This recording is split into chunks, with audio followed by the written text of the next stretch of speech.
नमस्कार, प्राइम समाचारमा स्वागत छ। म सुषमा श्रेष्ठ। सुरु गरौं अहिलेसम्मका प्रमुख समाचारबाट।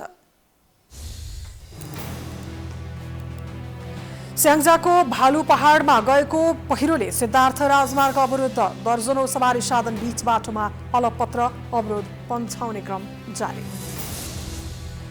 5 पूर्व प्रधानमन्त्रीद्वारा आन्तरिक राजनीतिमा बाहिर चलखेल बढेको भन्दै आपत्ति व्यक्त।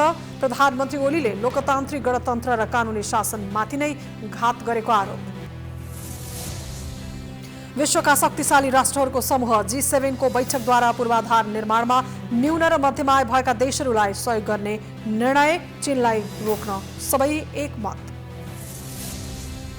अमेरिकी राष्ट्रपति बाइडेन र रुसी राष्ट्रपति पुटिन बीच जुन 16 तारिकमा स्विजरल्यान्डको जेनेभामा भेटघाट हुने निश्चित। आपसी सम्बन्धमा स्थिरता ल्याउने प्रयास। र चेक गणतन्त्रकी बारबरा क्रेचिकोभा फ्रेन्च ओपन टेनिसको उपाधि जित्न सफल। रुसकी अनास्तासिया पाव्लोचेन्कोभा 2-1 सेटमा पराजय। अब समाचार विस्तारमा।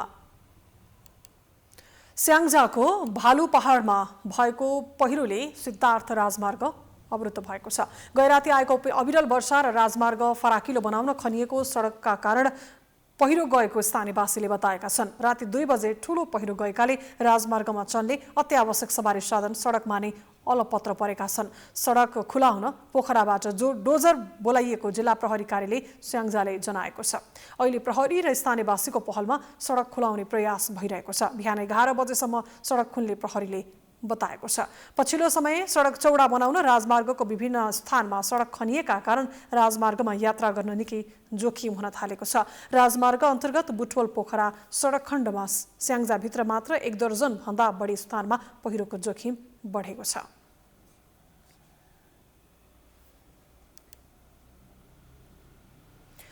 पाँच पूर्व प्रधानमन्त्रीले संयुक्त विज्ञप्ति जारी गर्दै आन्तरिक राजनीतिमा बाहिर चलखेल हुन दिन नहुनेमा जोड दिनु भएको छ। पूर्व प्रधानमन्त्रीहरू शेरबहादुर देउवा, पुष्पकमल दाहाल प्रचण्ड, माधव कुमार नेपाल, झलनाथ खनाल र डाक्टर बाबुराम भट्टराईले शनिबार संयुक्त वक्तव्य जारी गर्दै नेपालको बारेमा नेपालीले नै निर्णय गर्नुपर्ने बताउनु भएको हो। उहाँहरूले नेपालको आन्तरिक राजनीतिमा बाहिर शक्तिको चलखेल नहोस् भन्ने कुरामा सजगता अपनाउनु पर्ने स्पष्ट पार्नु भएको छ।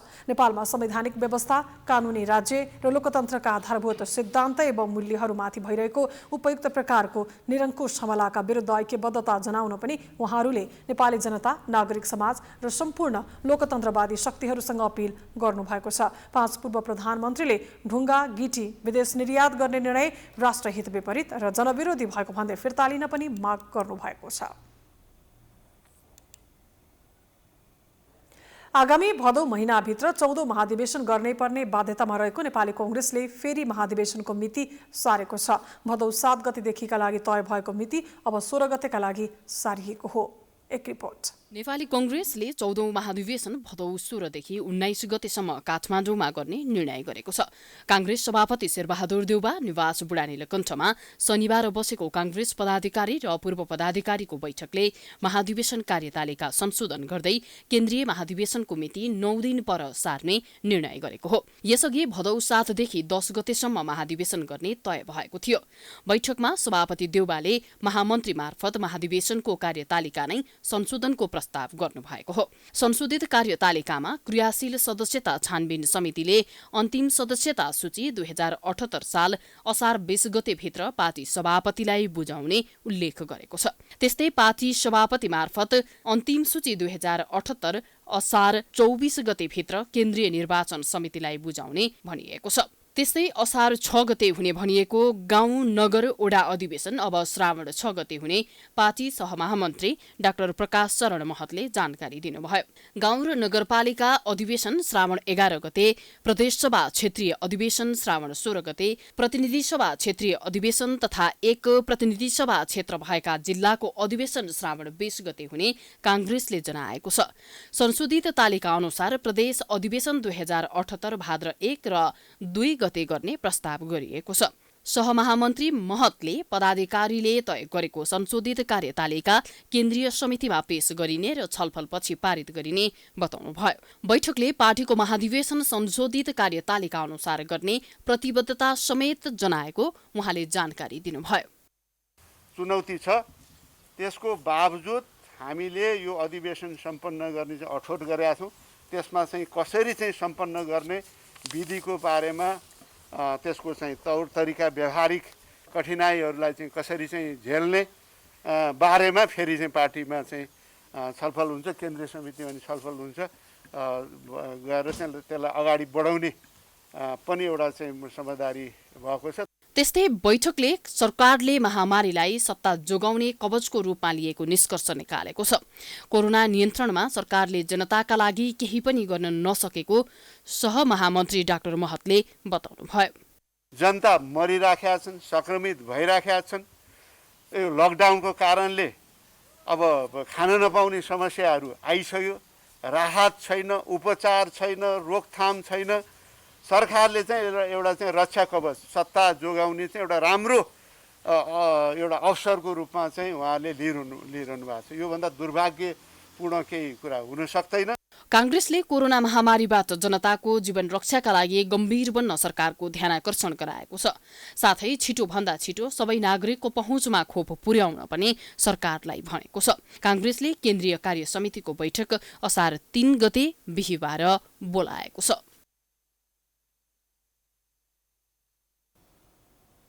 समाचारको सिलसिला जारी छ। हामी विश्रामपछि आउँछौँ। बाँकी समाचारको साथमा विश्रामपछि स्वागत छ। अब बाँकी समाचार। नेपाल र भारतको सरकारबीच सम्झौता G2G मार्फत रासायनिक मल खरिद प्रक्रिया सुरु भएको छ। खरिद प्रक्रियालाई थप अघि बढाउन नेपालले भारतसँग आग्रह गरेको हो। एक रिपोर्ट। कृषि तथा पशुपन्छी विकास मन्त्रालयका अनुसार रासायनिक मल खरिद सम्झौताको मस्यौदा नेपालको तर्फबाट स्वीकृत गरेर परराष्ट्र मन्त्रालय मार्फत भारतलाई पत्रचार गरिएको छ। जेठ 17 गते बसेको मन्त्री परिषदको बैठकले भारतसँग G2G मा रासायनिक मल खरिद गर्न कृषि तथा पशुपन्छी विकास मन्त्रालयलाई सैद्धान्तिक सहमति दिएको थियो। मल खरिदका लागि भएको प्रारम्भिक समझदारी अनुसार नेपालले 4 वर्षसम्म भारतबाट वर्षेनी 1,50,000 मेट्रिक टन रासायनिक मल खरिद गर्नेछ। समझदारीको 5औं वर्षमा भने 2.5 लाख मेट्रिक टन मल नेपालले भारतबाट ल्याउन पाउनेछ। नेपालमा वर्षेनी सिजनको समयमा किसानले दुःख पाएको बेला अब भने भारतबाट समयमै मल ल्याई नियमित रूपमा आपूर्तिको व्यवस्था गरिने कृषि तथा पशुपन्छी विकास मन्त्रालयका सचिव डाक्टर योगेन्द्र कुमार कार्की बताउनुहुन्छ। भारत सरकारसँग G2G रासायनिक मलको गर्न सक्यौं भनेदेखि क्राइसिसमा मल चाहिँ टेन्डरिङ प्रोसेसबाट नआएको बेलामा चाहिँ मल किसानहरूलाई उपलब्ध गराउन सक्ने एउटा साधनको रूपमा यो उपयोग हुन्छ र गुणस्तरको मल र चाहिँ सस्तोमा पनि उपलब्ध गराउन सकिन्छ भन्ने चाहिँ हामीले चाहिँ यसलाई चाहिँ विश्वास लिएका छौँ। त्यसो हुन सक्यो भनेदेखि चाहिँ समयमै मलको आपूर्ति गरेर चाहिँ नियमित रूपमा चाहिँ आपूर्ति गर्ने व्यवस्था गरेर चाहिँ किसानबाट चाहिँ जति पनि चाहिँ उत्पादन र उत्पादकता वृद्धि गर्न सकिन्छ भन्ने हाम्रो अपेक्षा रहेको छ। सरकारको मल खरिद सम्झौता प्रक्रिया निकै सुस्त हुँदा यसको परिणाम किसानले भोग्दै आएका छन्। कोरोना संक्रमणको रोकथाम र नियन्त्रणका लागि जारी निषेधाज्ञामा किसानले मल पाउन सकेका छैनन्। सरकारले मल ढुवानीका साधनमा कुनै रोकछेक नहुने बताए पनि ढुवानीमा समस्या भएकाले किसानसम्म मल पुग्न सकेको छैन। मनसुन सुरु भएसँगै अब किसान धान खेतीका लागि जुट्ने समय आएको छ। तर निषेधाज्ञाका कारण किसानले अहिलेसम्म धान खेतीका लागि मलको जोहो गर्न पाएका छैनन्। सरकार अहिलेसम्म पनि प्रक्रियामै अल्झेको कारण गत वर्ष जस्तै मलको लागि भौतारिनु पर्ने हो कि भन्ने चिन्ताले किसानलाई सताउन थालेको छ। गत वर्ष जस्तै यसपालि पनि विश्वभरि फैलिरहेको महामारी यो कोभिड-19 को कारणले सरकारले गरेको लकडाउनको कारण किसानहरूले समयमै मल पाउने सम्भावना एकदमै कम भएर गइरहेको छ। सरकारले एकातिर मल ढुवानीमा कुनै रोकआउट नगर्ने भने पनि सुरक्षाकर्मीहरूले चाहिँ मल ढुवानीको गाडीहरू चाहिँ चल्न नदिएको कारण रोकआउट गरेको कारण अहिले चाहिँ अब किसानहरूले मल समयमै पाउने सम्भावना चाहिँ एकदमै कम भएर गइरहेको छ। सरकारले अहिलेसम्म साल ट्रेडिङ र कृषि सामग्री कम्पनीलाई मल ल्याउने जिम्मेवारी दिँदै आएको छ।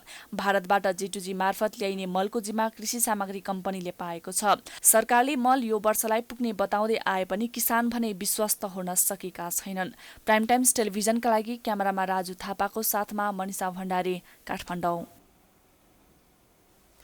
समाचारको सिलसिला अझै जारी छ। हामी विश्रामपछि आउँछौँ।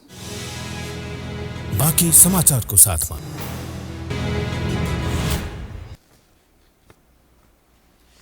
विश्रामपछि स्वागत छ। अब अन्तर्राष्ट्रिय समाचार।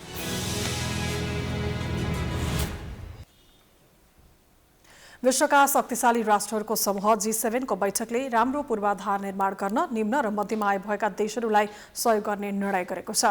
चीनसँग प्रतिस्पर्धा गर्न खोज्ने G7 का सबै नेताहरू न्यून तथा मध्यम आय भएका देशहरूलाई सहयोग गर्न तयार भएका हुन्। यसका लागि योजनाबद्ध रूपमा अघि बढ्नुपर्ने उनीहरूको भनाइ छ। अमेरिकी राष्ट्रपति जो बाइडेनले चीनिया कार्यक्रमको विकल्प दिँदै अमेरिकाले B3W अर्थात् बिल्ड ब्याक बेटर वर्ल्डको योजना अघि सारेको बताएका छन्। यसले चीनको BRI को परियोजनाको विकल्प दिने उनको भनाइ छ। चीनको BRI थुप्रै देशहरूमा रेल, सडक र पोर्ट निर्माणमा आर्थिक मद्दत गर्नको लागि सफल भएको छ। कर्नवालमा आयोजित शिखर सम्मेलनमा उनीहरूबीच आपसी साझेदारीका विषयमा समेत समझदारी बनेको छ। साझा योजनाको आर्थिक खर्च कसरी गर्ने भन्ने विषयमा भने बैठक अस्पष्ट देखिएको छ। अमेरिकाले विशेष गरी चीनको आर्थिक नीतिको आलोचना गरेको छ। अमेरिकी राष्ट्रपति जो बाइडेन र रुसी समकक्षी भ्लादिमिर पुटिन बीच यही साता भेटघाट हुने भएको छ। जुन 16 मा स्विजरल्यान्डको जेनेभामा भेट्न बाइडेन र पुटिन सहमत भएका हुन्। तिक्ततापूर्ण सम्बन्ध भएका दुवै मुलुकका प्रमुखहरूबीच बाइडेन अमेरिकी राष्ट्रपति भएपछि पहिलो पटक भेट हुन लागेको हो। एक दिनको भेटका क्रममा आपसी सम्बन्धमा स्थिरता ल्याउने र भरपर्दो बनाउने विषयमा छलफल हुने आशा गरिएको छ। सन् 1985 मा सोभियत नेता मिखाइल गोर्बाचेभ र अमेरिकी राष्ट्रपति रोनाल्ड रेगन बीचको भेट पनि जेनेभामा नै भएको थियो। सोभियत युनियन ढलेपछिका 30 वर्षमा अमेरिका र रुस बीचको सम्बन्ध निकै तिक्ततापूर्ण बिन्दुमा पुगेका बेला बाइडेन र पुटिन बीच भेट हुन लागेको हो। यी दुई नेताहरूबीच व्यक्तिगत रूपमा पनि सम्बन्ध चिसो छ। केही समय अघि बाइडेनले एक टेलिभिजन अन्तर्वार्ताका क्रममा पुटिनलाई हत्यारा भनेका थिए। जवाफमा पुटिनले पनि रुखो प्रतिक्रिया दिँदै नयाँ राष्ट्रपतिको स्वास्थ्य लाभको कामना गरेका थिए। पुटिनसँगको भेटघाटपछि बाइडेनले उनीसँग संयुक्त पत्रकार सम्मेलन भने गर्ने छैनन्। अमेरिकी राष्ट्रपति कार्यालय व्हाइट हाउसका अनुसार भेटपछि बाइडेनले एक्लै पत्रकार सम्मेलन गर्ने तय भएको छ। भेटघाटमा भएका कुरालाई पारदर्शी रूपले सम्प्रेषण गर्न उनले एक्लै पत्रकार सम्मेलन गर्न लागेको व्हाइट हाउसले जनाएको छ।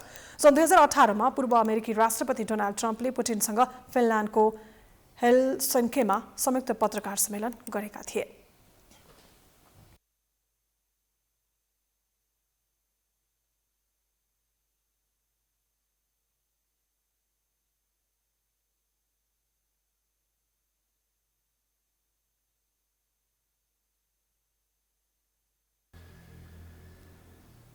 अब खेलकुद समाचार।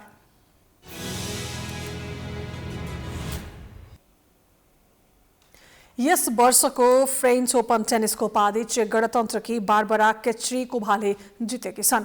फ्रान्सको पेरिसमा भएको फाइनल खेलमा रुसकी अनास्तासिया पाब्लुचेन्कोभालाई 2-1 को सेटमा हराउँदै केच्रिकोभाले उपाधि जितेकी हुन्। बिना वरियताकी केच्रिकोभाले अनास्तासिया विरुद्धको खेल 6-1, 2-6 र 6-4 को सेटमा जितिन्। केच्रिकोभाको यो उपाधि ग्रान्ड स्लाम सिंगल्समा पहिलो उपाधि हो। यसअघि उनले फ्रेन्च ओपनकै डबल्सतर्फ भने उपाधि जितेकी थिइन्। सिंगल्सतर्फ खेल्न थालेको 5औं प्रतियोगितामै केच्रिकोभा उपाधि जित्न सफल भएकी हुन्। फ्रेन्च ओपनको पुरुषतर्फको उपाधिको लागि आज बेलुकी सर्बियन खेलाडी नोभाक जोकोभिचले ग्रिसका स्टेफानोस सिट्सिपासको सामना गर्नेछन्।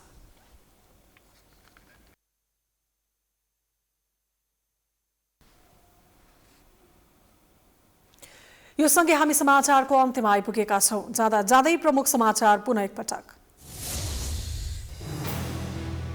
स्याङ्जाको भालु पहाडमा भएको पहिरोले सिद्धार्थ राजमार्ग अवरुद्ध, दर्जनौं सवारी साधन बीच बाटोमा अलपत्र, अवरोध पन्छ्याउने क्रम जारी। 5 पूर्व प्रधानमन्त्रीहरूद्वारा आन्तरिक राजनीतिमा बाहिर चलखेल बढेको भन्दै आपत्ति व्यक्त। प्रधानमन्त्री ओलीले लोकतान्त्रिक गणतन्त्र र कानुनी शासनमाथि नै घात गरेको आरोप। विश्वका शक्तिशाली राष्ट्रहरूको समूह G7 को बैठकद्वारा पूर्वाधार निर्माणमा न्यून र मध्यम आय भएका देशहरूलाई सहयोग गर्ने निर्णय, चीनलाई रोक्न सबै एकमत। अमेरिकी राष्ट्रपति बाइडेन र रुसी राष्ट्रपति पुटिन बीच जुन 16 तारिकमा स्विजरल्यान्डको जेनेभामा भेटघाट हुने निश्चित। आपसी सम्बन्धमा स्थिरता ल्याउने प्रयास। र चेक गणतन्त्रकी बारबरा केच्रिकोभा फ्रेन्च ओपन टेनिसको उपाधि जित्न सफल। रुसकी अनास्तासिया पाब्लुचेन्कोभा 2-1 को सेटमा पराजित।